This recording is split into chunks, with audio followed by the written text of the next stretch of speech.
One में बसा एक शांत आश्रम, जहां वटवृक्षों की छांव में वेदों की ध्वनि गूंजती थी। बस कुटिया, एक यज्ञशाला और उसके पीछे बहती शांत सरयू की एक शाखा, यही था गुरु वशिष्ठ का आश्रम।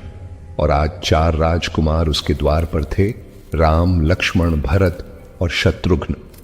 गुरु वशिष्ठ ने जैसे ही चारों को देखा, उनका मन भीतर से पुलकित हो उठा। वे जानते थे इनमें से एक वह है जिसे वेदों ने भी जाना नहीं। गुरुकुल का जीवन सादा था। प्रभात बेला में उठकर स्नान, फिर यज्ञ, फिर गौसेवा, फिर पाठ। ना कोई आभूषण, ना कोई विशेष आसन। चारों राजपुत्र अब केवल शिष्य थे। राम गौशाला में सबसे पहले पहुंचते। गायों के खुरों में मिट्टी लगी हो तो अपने हाथों से धोते। लक्ष्मण गुरुकुल के कार्यों में सदा आगे। जब राम कुछ सीखते तो लक्ष्मण उनकी प्रत्येक बात को हूबहू दोहराते।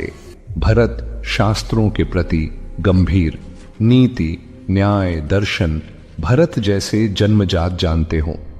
गुरु ने कई बार उन्हें अकेले बुलाकर प्रश्न पूछे और भरत ने ऐसा उत्तर दिया जैसे किसी ऋषि का पुनर्जन्म हुआ हो।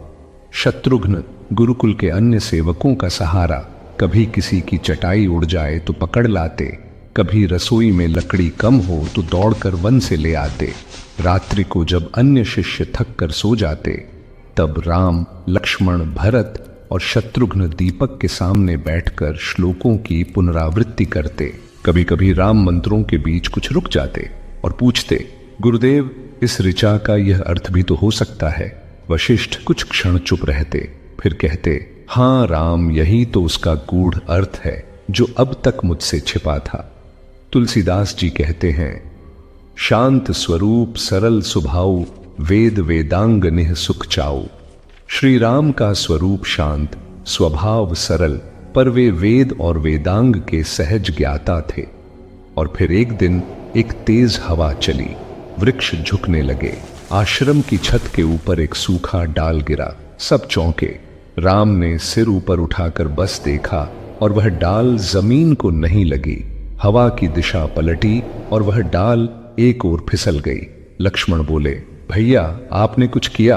राम बोले, कुछ नहीं लक्ष्मण, बस वृक्ष को कहा कि डरने की जरूरत नहीं। गुरु वशिष्ठ दूर से सब देख रहे थे। मन ही मन सोचे, यह वही है जो बिना युद्ध के भी प्रकृति को शांत कर सकता है। गुरुकुल में बिताए वे वर्ष ध्वनि नहीं, स्मृति बन गए। ज्ञान नहीं, अनुभूति बन गए। राम और उनके भाई केवल उत्तीर्ण नहीं हुए, वे बन गए उस युग के धर्म के स्तंभ। और फिर एक दिन वन से एक महर्षि आए, श्री विश्वामित्र। आश्रम में नाद गूंजा, अब यह ज्ञान केवल पन्नों में नहीं रहेगा, अब यह चलेगा वन की ओर और रचेगा इतिहास। जय श्री राम।